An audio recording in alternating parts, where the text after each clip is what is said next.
Ninguém chora assim no meio da rua, não um homem como ele. Foi essa a primeira coisa que Sofia notou. Não o paletó preto perfeitamente cortado, não os sapatos engraxados que refletiam a calçada molhada, não o relógio no pulso que valia mais do que sua mãe havia ganhado em 10 anos. Não, Sofia notou as lágrimas, uma única que escorria lenta pelo lado direito do rosto daquele homem, como se seu corpo tivesse esquecido como retê-la. Rio de Janeiro, naquela manhã de novembro, parecia querer sufocar tudo. O céu estava baixo e cinzento, o tipo de cinza que não promete chuva, mas a mantém suspensa sobre a cabeça como uma ameaça silenciosa. A Rua do Ouvidor já estava viva mesmo àquela hora. Os motoboys que passavam em alta velocidade entre os prédios amarelados, as portas de aço dos bares que subiam com um estrondo metálico, o perfume do cafezinho que saía pelas portas como um abraço quente e impossível. A cidade nunca parava para ninguém, mas Sofia tinha parado. Estava voltando da padaria da esquina, a do seu Francisco, que toda terça-feira de manhã deixava nos fundos os pedaços de pão que sobraram do dia anterior, não por generosidade, ao menos não declarada, mas porque sabia quem vinha buscá-los e fingia não saber. Na mão esquerda, Sofia apertava um saco de papel já engordurado. Dentro havia 2 pedaços de pão amanhecido e um sanduíche de alface que alguém tinha pedido e não viera buscar. Aquela era a comida para ela e para sua mãe para aquele dia. Não havia mais nada. Sofia tinha 7 anos e alguns meses.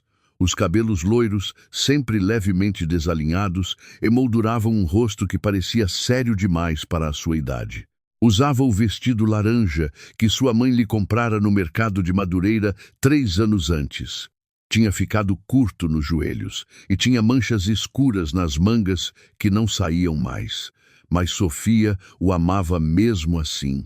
Era o vestido mais bonito que tinha. Os sapatos eram um par de sandálias gastas que rangiam a cada passo, mas ela já tinha se habituado.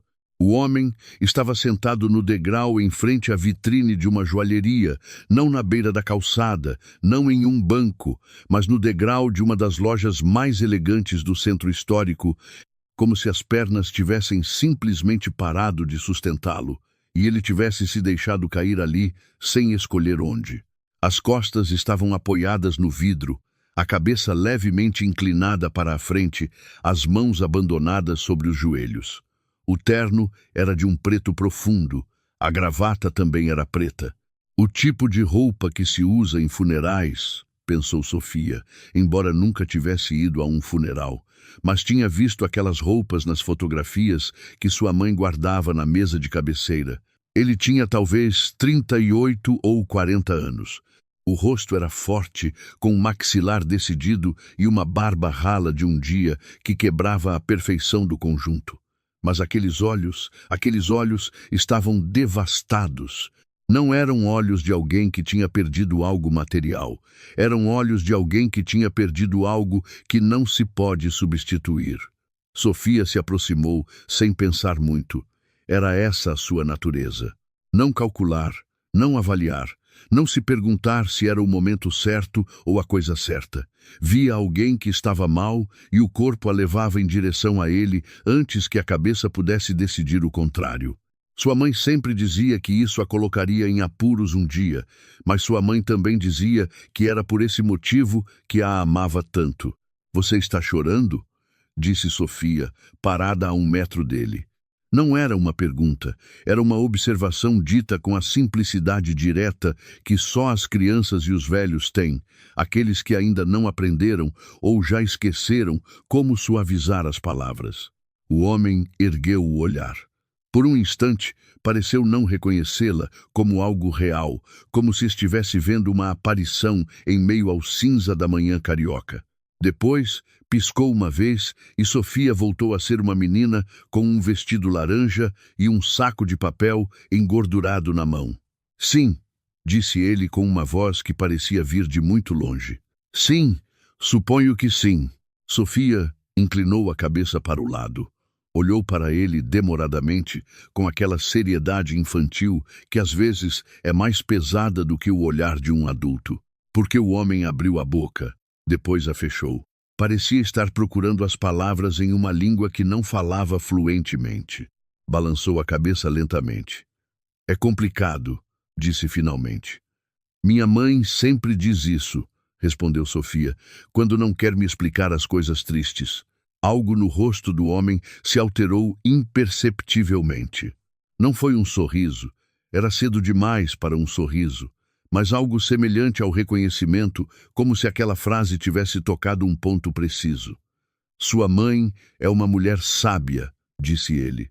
Ela é, concordou Sofia com a mesma simplicidade com que diria que o céu estava cinza. Houve um silêncio, estranhamente não embaraçoso, apenas um momento suspenso em que os motoboys passavam e as portas de aço subiam e o mundo continuava a girar ao redor deles como se não os visse. Então Sofia abriu o saco, fez isso com gestos lentos e deliberados, como se estivesse realizando algo importante que exigia atenção. Tirou o sanduíche de alface, aquele que tinha pego para si, não para sua mãe, porque sua mãe gostava do pão amanhecido para molhar no caldo, e o estendeu para o homem com as duas mãos na altura do rosto dele.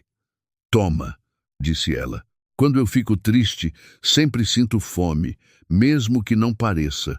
O homem baixou o olhar para o sanduíche. As mãos da menina eram pequenas e as unhas estavam limpas, mas os dedos traziam as marcas de quem ajuda em casa. Rachaduras sutis nas pontas, a pele levemente seca. O pão estava envolto em um papel manteiga, simples, sem nada de especial. Valia talvez 50 centavos. Não posso, disse ele com uma voz que se tornara ainda mais baixa. É o seu? Peguei para mim, disse Sofia com uma lógica que não admitia réplica. Mas você está precisando. O homem não respondeu. Sofia interpretou o silêncio como a resposta que era. Então pega, disse ela, e aproximou ainda mais as mãos. Marcos Ferreira, pois esse era o seu nome. Embora Sofia ainda não soubesse, olhou para o sanduíche por um longo momento, depois ergueu os olhos para a menina, olhou para ela como talvez não olhasse para ninguém há muito tempo, de verdade, sem calcular nada, sem buscar nada em troca, sem medir. E algo que tinha se endurecido dentro dele ao longo de décadas de negócios, decisões e solidão mascarada por poder, cedeu alguns milímetros. Pegou o sanduíche com as duas mãos. Obrigado, disse ele, e a voz quebrou naquela palavra como não quebrava há anos. Sofia assentiu, séria e satisfeita, como quem acabou de resolver um problema que os outros não tinham visto. Como você se chama? Perguntou ele. Sofia. E você? Marcos. Marcos, repetiu ela como se estivesse memorizando. Por que você estava sentado no chão? Ele olhou para a calçada abaixo dele com uma certa surpresa, como se só agora se desse conta de onde estava. Porque eu não conseguia ficar de pé, disse ele. Sofia considerou essa resposta com atenção. Acontece, disse ela finalmente. Minha mãe às vezes se senta no chão perto da cama quando pensa que eu estou dormindo. Ela também diz que as pernas não a sustentam. Marcos olhou para ela. Algo naquela frase tinha uma precisão cirúrgica que ia além das palavras. Sua mãe está doente? Sofia não respondeu de imediato. Baixou o olhar por um momento para o saco que ainda segurava. Depois o ergueu novamente. Um pouco, disse ela. Mas ela fica melhor quando eu volto para casa. E com aquela simplicidade desarmante, com aquela certeza absoluta e infantil de que o próprio retorno pudesse curar alguém, Sofia despediu-se de Marcos com um aceno de cabeça, girou nos calcanhares rangentes e voltou a caminhar pelo centro, o saco na mão e o vestido laranja desaparecendo entre a multidão. Marcos permaneceu imóvel no degrau, o sanduíche entre as mãos, e a seguiu com os olhos até que ela sumisse. Não sabia ainda, não podia saber, que aquela menina tinha acabado de mudar a direção de tudo. Marcos Ferreira não era um homem que deixava as coisas inacabadas. Essa era a sua reputação na Federação das Indústrias, nos conselhos de administração, nas salas de reunião com vista para a Baía de Guanabara, onde se decidiam os destinos de empresas e famílias, sem que nenhum dos presentes sentisse o peso daquelas decisões. Marcos era preciso, metódico, capaz de isolar as emoções do raciocínio como se separa o óleo da água. Tinha construído seu grupo imobiliário partindo do nada, ou quase nada, de um pequeno escritório de arquitetura herdado de um tio e transformado em 20 anos em uma das realidades mais sólidas do Sudeste brasileiro, e fizera isso sem nunca se permitir o luxo da hesitação. No entanto, naquela terça-feira de manhã, permaneceu sentado naquele degrau por quase 20 minutos depois que Sofia desapareceu na multidão. O sanduíche ainda estava na mão. Ele não o tinha comido. Segurava-o entre os dedos, como se segura algo que se tem medo de soltar, porque soltá-lo significaria ter que lidar com o silêncio que resta depois.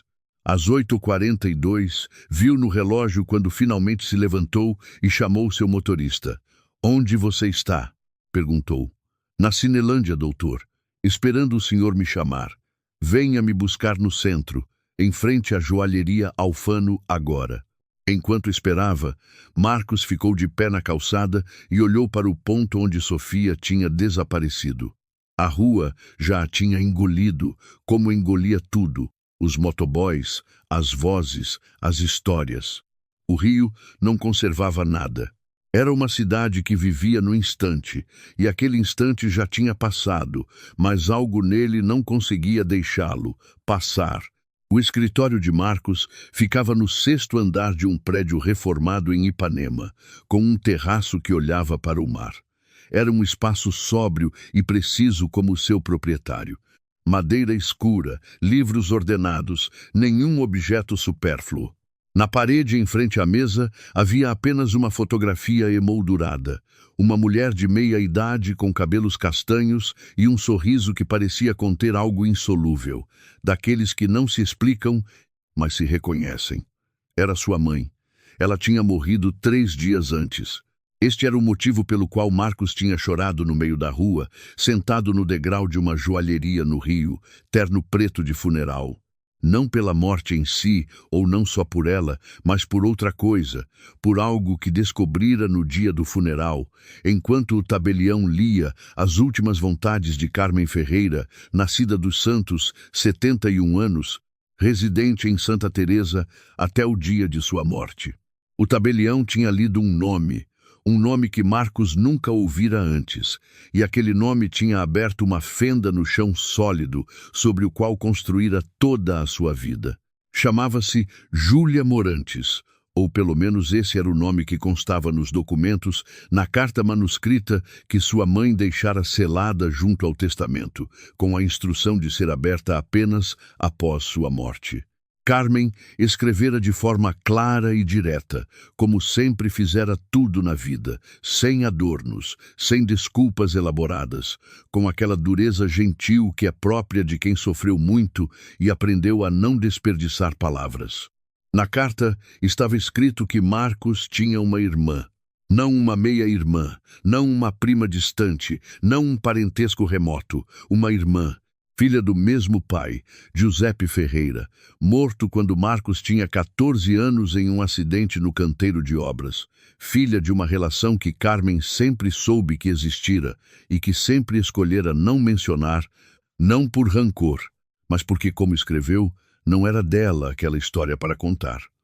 Júlia tinha nascido 6 meses antes de Marcos. Tinha 72 anos agora. Não, espere. Marcos relera. Tinha feito as contas errado, transtornado como estava.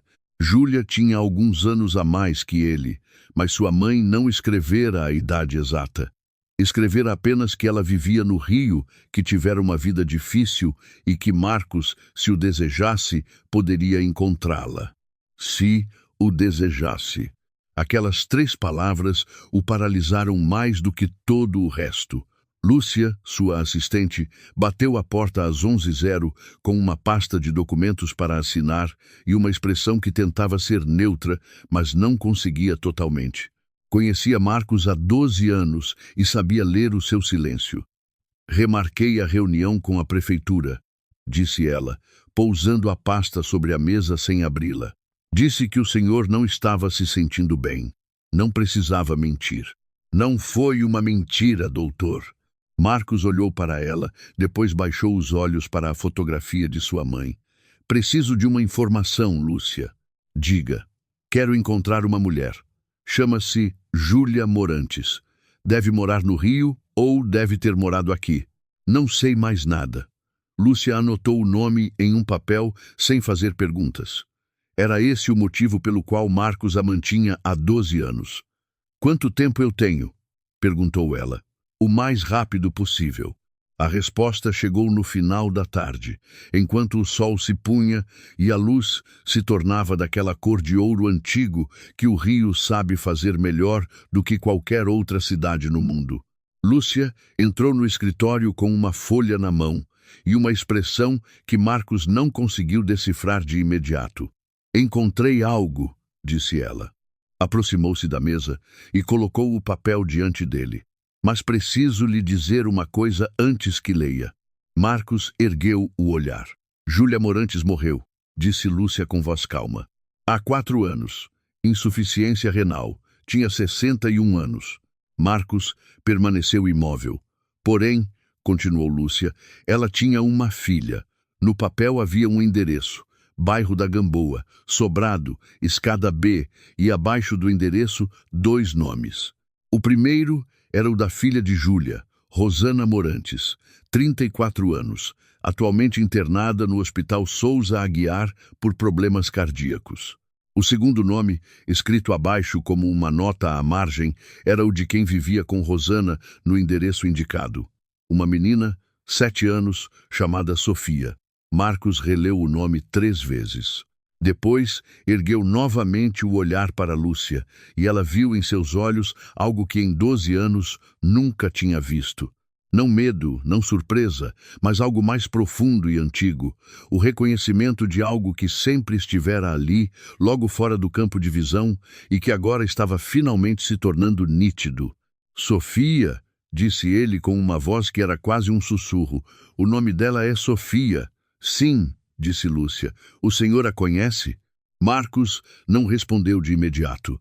Baixou os olhos para o papel, depois os ergueu para a janela, para a baía que brilhava com aquela luz impossível, para a cidade que não conservava nada, mas que evidentemente conservara isto. Hoje de manhã, disse ele lentamente, ela me ofereceu o seu almoço. Lúcia não entendeu. Não tinha todas as peças para entender, mas viu a mão de Marcos se fechar na borda da mesa, viu a respiração travar por um segundo e depois retomar. Viu aquela fenda que se abrira 3 dias antes transformar-se em algo diferente, não mais uma fratura, mas uma passagem.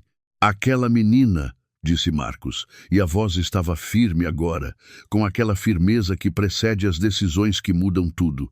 Ela é minha sobrinha. Existem partes do Rio que o turista nunca vê. Não porque estejam escondidas. Estão ali, a poucos minutos do centro histórico, a 2 passos das ruas movimentadas por comitivas com câmeras fotográficas erguidas para os sobrados antigos. Mas são invisíveis em outro sentido. Invisíveis para quem não tem motivo para procurá-las, para quem não tem alguém para encontrar naquelas ruas estreitas onde as roupas estendidas entre os prédios filtram a luz e a transformam em algo mais antigo, mais pesado. O bairro da Gamboa era assim, um labirinto de becos que desciam em direção ao porto da cidade, onde as casas se amontoam como sedimentos geológicos, onde cada prédio carrega escrito no portão anos de histórias que ninguém jamais escreveu. Marcos nunca tinha entrado naquele bairro. Não tinha razão para fazê-lo. O seu Rio era outra cidade, feita de escritórios, restaurantes e encontros nos salões dos prédios burgueses de Ipanema e Leblon. Mas agora estava ali, na quarta-feira de manhã, com o endereço na mão e uma sensação no estômago que não conseguia nomear. Tinha deixado o carro com o motorista na entrada da rua e prosseguido a pé. Parecia a coisa certa. Não se vai bater à porta de uma sobrinha que você não sabia que tinha, com o motorista esperando do lado de fora. Escada B, sobrado. O portão do prédio estava encostado. A fechadura estava quebrada, ou talvez estivesse apenas sempre aberta, como em certos prédios antigos, onde a porta é apenas um limite nominal entre o dentro e o fora. As escadas eram estreitas e escuras, com um cheiro de umidade e de algo cozido, cebola e louro, talvez um molho que fervilhava em algum andar. Marcos contou os degraus sem querer e parou diante da porta do sobrado. Havia um nome escrito a lápis em um pedaço de papel enfiado sob a campainha. Morantes. O M era maiúsculo e as letras eram irregulares, como escritas por uma mão habituada a fazer outras coisas. Bateu, silêncio. Depois, passos leves, rápidos, o tipo de passos que pertencem a alguém pequeno e esperto. Marcos conteve a respiração. A porta se abriu. Sofia olhou para ele com os olhos arregalados por um segundo, depois o seu rosto se transformou em algo que se assemelhava à surpresa misturada com satisfação, como quem vê confirmar-se algo que já intuíra. Marcos, disse ela, não como uma pergunta, mas quase como uma afirmação. Olá, Sofia. Ela ainda segurava a maçaneta, o corpo levemente atravessado no vão da porta, como quem ainda não decidiu se deixa alguém entrar. Era uma posição que Marcos reconheceu como adulta. A posição de quem aprendeu cedo a avaliar quem estava do outro lado da porta. Como você soube onde eu moro? Perguntou ela. Eu procurei, disse Marcos. Depois acrescentou, porque aquela resposta não bastava, e ele sabia. Eu precisava ver você para lhe dizer uma coisa. Sofia estudou-o por um longo momento. Depois, abriu a porta totalmente e deu passagem. Entra, mas não faça barulho. A vizinha de cima reclama de tudo. O apartamento era pequeno e limpo, com a precisão de quem tem pouco, mas valoriza o que tem. O piso de cerâmica era antigo, com um desenho geométrico que se desgastara no meio do corredor pela passagem dos anos.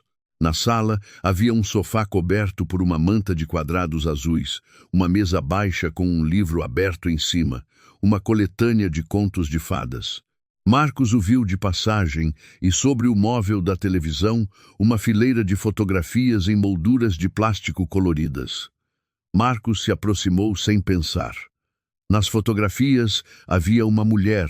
Em algumas, era jovem, quase uma menina, com cabelos escuros e um sorriso cheio que parecia ainda não ter aprendido a se conter.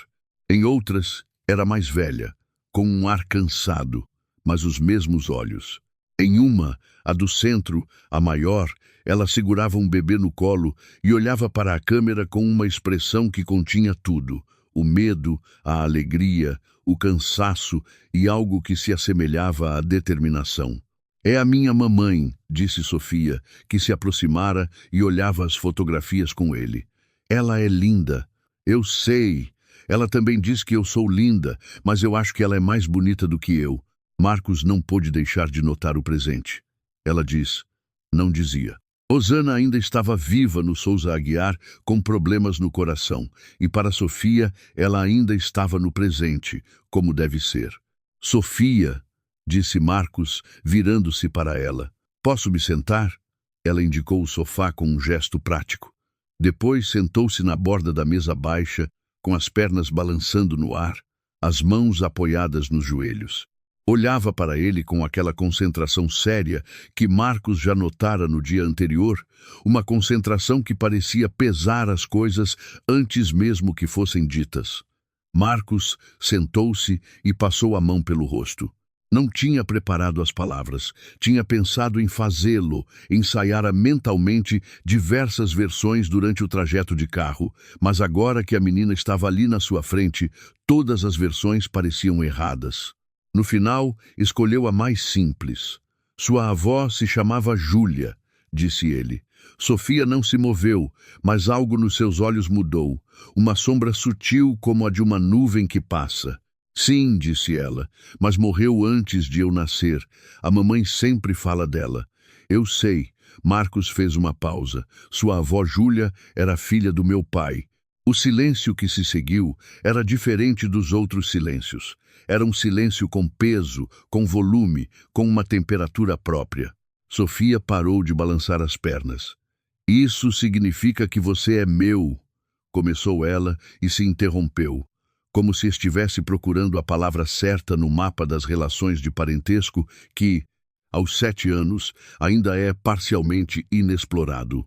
Significa que sou seu tio, disse Marcos, ou algo que chega muito perto disso. Sofia olhou para ele demoradamente, depois baixou os olhos para o chão gasto, ergueu-os novamente e disse com a voz de quem está tentando montar as peças de um quebra-cabeça. Ontem você não sabia? Não, eu descobri ontem à noite e hoje vim aqui. Sim. Outra pausa. Depois Sofia disse, com uma lógica que era perfeitamente linear e perfeitamente infantil. Então ontem eu te dei o sanduíche e você ainda não sabia que era meu tio? Exatamente. E eu não sabia que você existia. Nem eu sabia que você existia. Sofia considerou isso. Depois, lentamente no seu rosto sério, apareceu algo que ainda não era um sorriso, mas estava chegando muito perto. É estranho, disse ela. Muito, concordou Marcos. Ficaram juntos por 2 horas. Marcos não tinha planejado ficar tanto tempo. Pensara em se apresentar, dizer o que tinha a dizer, avaliar a situação e voltar para o seu escritório com um plano. Mas planos não funcionavam com Sofia. Sofia fazia perguntas, muitas perguntas diretas e sem filtros, perguntas que não deixavam espaço para respostas diplomáticas. Queria saber onde Marcos morava, se tinha filhos, por que não era casado, se tinha um cachorro. E quando ele disse que não, ela comentou que era uma pena, porque cachorros ajudam quando a gente está triste. Sua mãe tinha lido isso em algum lugar e ela acreditava. Queria saber o que ele fazia no trabalho, e quando ele explicou, com as palavras mais simples que encontrou, ela assentiu com ar sério e disse que construir casas lhe parecia um trabalho importante, porque as pessoas precisam de um lugar para ficar. Marcos respondeu a todas as perguntas. Depois, aos poucos, foi ele quem começou a perguntar. Descobriu que Sofia estava no 2º ano da escola municipal, que a sua professora favorita se chamava Filomena, que ela gostava de desenhar principalmente árvores, porque as árvores nunca se movem, mas mudam sempre, dissera ela com uma profundidade que pegou Marcos de surpresa. Descobriu que, desde que a mãe estava no hospital, Sofia ficava com a vizinha de cima, a Dona Imaculada, que tinha 72 anos e um gato chamado Cício, e que às vezes roncava tão alto que Sofia não conseguia dormir, mas não dizia nada para não deixá-la triste. Descobriu que Sofia ia visitar a mãe no hospital toda terça e toda sexta-feira, acompanhada pela Dona Imaculada, e que levava sempre algo, um desenho, uma folha recolhida na rua. Uma vez, uma pequena pedra lisa encontrada perto da fonte da praça, porque sua mãe dissera que as pedras lisas trazem calma. Como está a sua mãe? Perguntou Marcos, e a pergunta saiu com um tom que não era o de quem faz conversa, mas o de quem precisa saber de verdade. Sofia contraiu os lábios para baixo, não de tristeza, mas de concentração. Os médicos dizem que ela tem que ficar quieta, que o coração está cansado. Depois ergueu os olhos para ele. Mas eu acho que o coração cansa menos quando a gente sabe que tem alguém esperando. Eu disse isso para ela e ela disse que eu tenho razão. Marcos olhou para aquela menina com o vestido laranja sentada na borda da mesa, com as pernas balançando, e sentiu algo se mover no peito. Não dor. Não exatamente, mas algo semelhante ao peso de todo o tempo perdido, de todos os anos em que Júlia Morantes existira na mesma cidade sem que ele soubesse. De todas as terças-feiras em que Rosana seguiu em frente sozinha, sem saber que em algum lugar havia alguém que, se soubesse, poderia ter estendido a mão. Quando ele se levantou para ir embora, Sofia acompanhou-o até a porta. "Você volta?" perguntou ela, com uma simplicidade que não era um pedido, mas quase uma hipótese.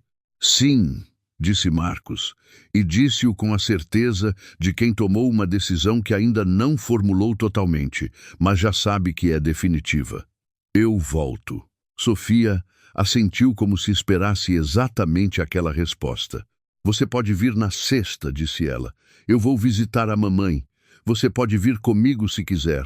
Mas tem que ficar calmo. No hospital não pode fazer barulho. Marcos olhou para aquela menina que estava organizando a sua vida com a mesma naturalidade com que se organiza uma tarde qualquer, e sentiu pela primeira vez em 3 dias, talvez pela primeira vez em muito mais tempo, algo que se assemelhava a uma direção. Sexta-feira, disse ele. Eu estarei aqui. Sofia abriu a porta. Depois, antes que ele saísse, acrescentou com aquela voz séria e aquele tom que não deixava espaço para interpretações. Marcos, eu estou feliz que você existe. Ele parou um segundo no umbral. Eu também, Sofia, eu também. A sexta-feira chegou com um céu diferente. Não cinza como o de terça, não pesado como aqueles dias de novembro em que o rio parece se fechar sobre si mesmo. Era um céu branco, quase leitoso, com uma luz difusa que não projetava sombras nítidas, o tipo de luz que achata os contornos e torna tudo igualmente visível, igualmente exposto. Marcos notou isso enquanto esperava diante do portão do prédio na Gamboa, as mãos nos bolsos, a respiração formando uma pequena névoa no ar matinal. Não tinha dormido bem, não porque estivesse mal, ou não só por isso. Passara as últimas 2 noites lendo. Pedira a Lúcia que reunisse tudo o que se pudesse encontrar sobre Júlia Morantes. Documentos de registro civil, qualquer rastro público, qualquer fio, não era muito. Júlia trabalhara por anos como costureira em domicílio no bairro. Vivera sempre no mesmo prédio onde Rosana vivia agora. Pagara os impostos com atraso todos os anos, porque o dinheiro chegava aos soluços e partia em seguida. Tivera uma única filha aos 27 anos, sem um pai reconhecido na certidão de nascimento. Era uma vida inteira reduzida a poucas linhas de dados, e Marcos as lera e relera, tentando sentir algo mais concreto do que aqueles números podiam lhe dar. Encontrara também uma fotografia. Não sabia como Lúcia a encontrara, provavelmente de algum arquivo de bairro, alguma iniciativa local que digitalizara imagens dos anos 80. Júlia tinha talvez 30 anos na foto.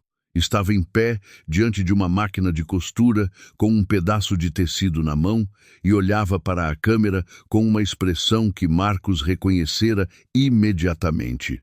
Aqueles olhos eram os olhos de seu pai. Olhou para eles demoradamente, em silêncio, na luz da tela do computador. Depois, fechara o laptop e permanecera sentado na escuridão do seu escritório por um tempo que não mediu. Sofia desceu as 9h exatas, com a pontualidade de quem aprendeu que os horários têm peso. Estava com o casaco azul, curto demais nas mangas, levemente desbotado no colarinho, e a mochila pequena nas costas que usava para levar as coisas para a mãe. Marcos a viu estufada, provavelmente cheia de desenhos e de algum objeto encontrado no caminho. Dona Imaculada desceu com ela, uma mulher pequena e robusta, com cabelos brancos presos e um olhar que avaliava Marcos de modo rápido e eficiente, como quem aprendeu a ler as pessoas no primeiro olhar.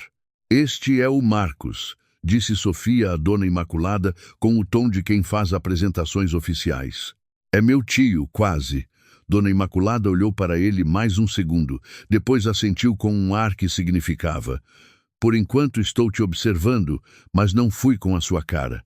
Imaculada Ferrante, disse ela, estendendo a mão. Conheço esta família há 32 anos. Marcos Ferreira, disse ele, apertando-a. 2 dias. Dona Imaculada suspirou com a filosofia de quem viu o suficiente da vida para não se surpreender com mais nada. A vida é assim, disse ela, mantém as coisas paradas por anos e depois move tudo de uma vez. O hospital era em outra parte da cidade, Um hospital grande e movimentado, com corredores longos e aquela luz neon que transforma tudo em algo levemente irreal. Marcos acompanhara Sofia e Dona Imaculada no carro, e durante o trajeto, Sofia falara quase sem interrupção. Sobre o gato Síxio, que arranhara o sofá, sobre a professora Filomena, que passara uma tarefa dificílima de multiplicação, sobre um menino na sala chamado Tiago, que, segundo ela, era antipático, mas provavelmente o era porque estava mal por dentro, como lera em um livro. Marcos dirigira e ouvira, respondera quando necessário, mas, acima de tudo, olhara pelo retrovisor para aquele rosto sério e vivaz que falava com a mesma naturalidade com que respirava, e pensara que sua mãe, Carmen, aquela mulher na fotografia na parede do seu escritório, nunca soubera disso. Nunca soubera que em algum lugar, num apartamento pequeno e limpo da Gamboa, havia uma menina de cabelos loiros que colhia pedras lisas para levar ao hospital. Ou talvez soubesse, e por isso deixara a carta. Rosana Morantes estava na enfermaria de cardiologia, leito próximo à janela. Marcos parou na soleira, enquanto Sofia entrava apressada, não correndo de verdade, porque no hospital não se corre, mas com aquela caminhada rápida e contida de quem se segura com esforço. Viu-a atirar-se com delicadeza na beira da cama, atenta para não puxar os fios, e a mulher na cama abriu os braços e a acolheu com um gesto que não precisava de palavras. Rosana tinha 34 anos, mas naquele momento parecia ter mais, não pela aparência, mas pelo peso que carregava em cada gesto. Era magra, com os cabelos escuros presos e um rosto de traços decididos, os de uma pessoa habituada a fazer as coisas sozinha. Mas havia algo delicado nela agora, não fraqueza, mas a fragilidade de quem gastou muito e está tentando se recarregar. Quando ergueu os olhos e viu Marcos na soleira, ela se enrijeceu por uma fração de segundo. Sofia virou-se para ele com a naturalidade de quem lembra de repente algo importante. "Mamãe, ele é o Marcos. Eu te falei dele", disse. "Aquele do sanduíche?" Rosana olhou para ele. Marcos deu um passo à frente lentamente, como quem se aproxima de algo frágil que não quer quebrar. "Bom dia", disse ele. "Meu nome é Marcos Ferreira. Sei que é estranho eu estar aqui. Tentei encontrar as palavras certas para explicar, mas não consegui, então direi apenas a verdade. Sua mãe, Júlia, era filha do meu pai. Eu não sabia disso até 3 dias atrás, e agora estou aqui porque não conseguia não estar." Rosana não falou de imediato. Mantinha uma mão nos cabelos de Sofia, que estava sentada na beira da cama, com as pernas balançando no ar, como sempre, e olhava para Marcos com aqueles olhos que avaliavam e pesavam sem pressa. "Minha mãe me falou do pai dela", disse finalmente com uma voz controlada, mas não fria. "Ela me disse que ele tinha outra família que nunca nos procurou." "Ele não sabia de vocês", disse Marcos. "Meu pai morreu quando eu tinha 14 anos. Nunca tive como saber." "Eu sei", disse Rosana. E naquelas 2 palavras havia algo complexo. Não perdão, era cedo demais para o perdão, mas algo que se assemelhava à vontade de não fazer daquela história um muro.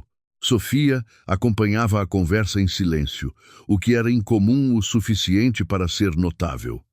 "Mamãe", disse ela finalmente, "o Marcos constrói casas e não tem cachorro. Eu disse a ele que é uma pena." Rosana olhou para a filha. Então, pela primeira vez, apareceu no seu rosto algo que se assemelhava a um sorriso não pleno, ainda não, mas real. "Sofia", disse ela, "deixe-nos conversar um momento." "Eu sei", disse Sofia. "Vou ficar com a Dona Imaculada, mas não demorem muito, porque ela fica entediada e aí começa a falar do gato e não para mais." Levantou-se da cama com a mesma praticidade com que fizera tudo. Ajeitou a manta sobre a mãe com um gesto que tinha algo de adulto e de terno ao mesmo tempo, e saiu da sala com a mochila nas costas, sem olhar para trás. Marcos e Rosana conversaram por 40 minutos. Não foi fácil, não faria sentido se fosse fácil. Houve momentos de silêncio.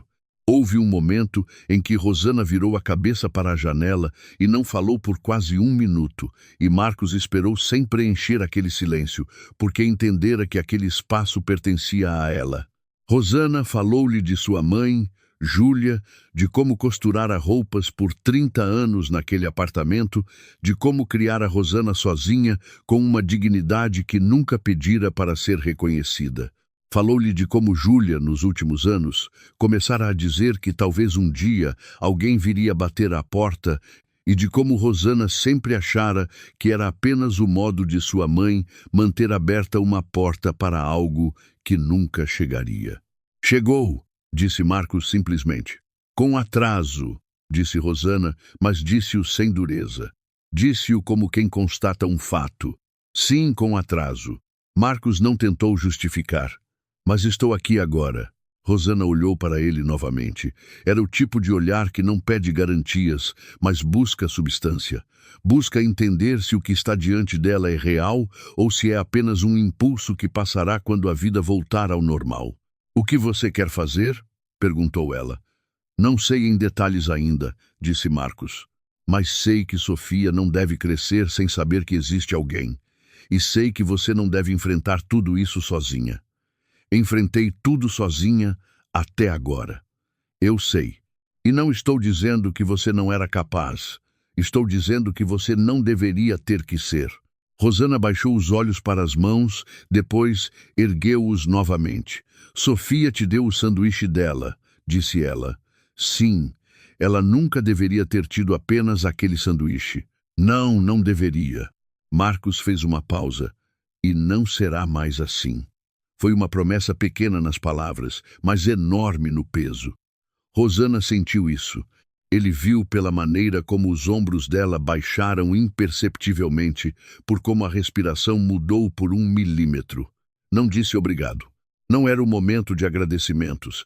Ainda estavam no início de algo que não tinha um nome preciso, mas ela também não disse não.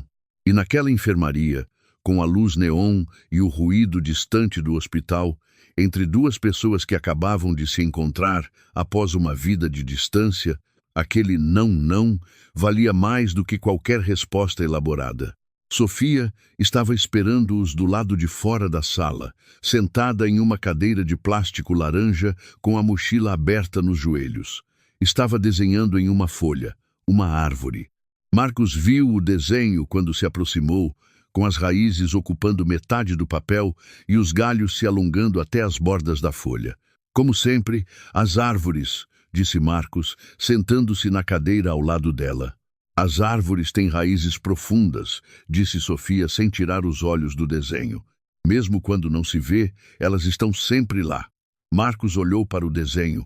As raízes eram grandes, entrelaçadas, sólidas, mais detalhadas que os galhos, mais cuidadas, como se para Sofia a parte importante da árvore fosse aquela escondida sob a terra.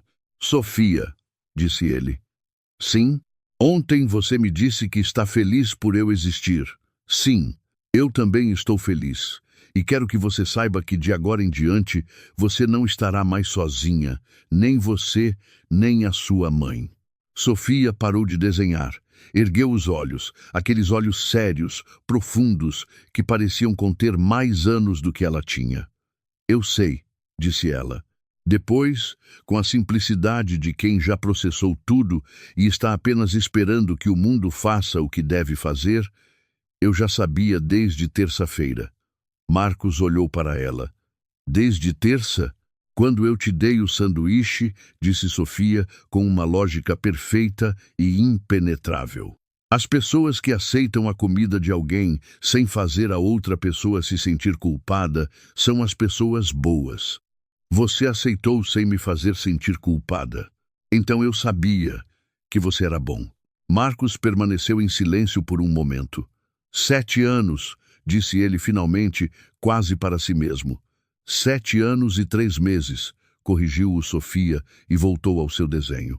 Fora da janela do corredor, o rio continuava a sua vida barulhenta e indiferente. Os motoboys, as vozes, o perfume do cafezinho que subia de não se sabe onde. A cidade que não conservava nada tinha conservado isto. Uma menina com um vestido laranja e um sanduíche na mão, um homem sentado na calçada com uma lágrima no rosto e entre eles, invisível como as raízes de uma árvore, um vínculo que esperava apenas ser reconhecido. Algumas histórias não começam com um encontro, começam com um gesto, com as mãos de uma criança que estendem o seu único pão para alguém que está mal, sem calcular, sem pedir nada em troca, porque aos 7 anos e 3 meses o coração ainda não aprendeu a fazer diferente. E às vezes esse gesto é o suficiente para mudar tudo.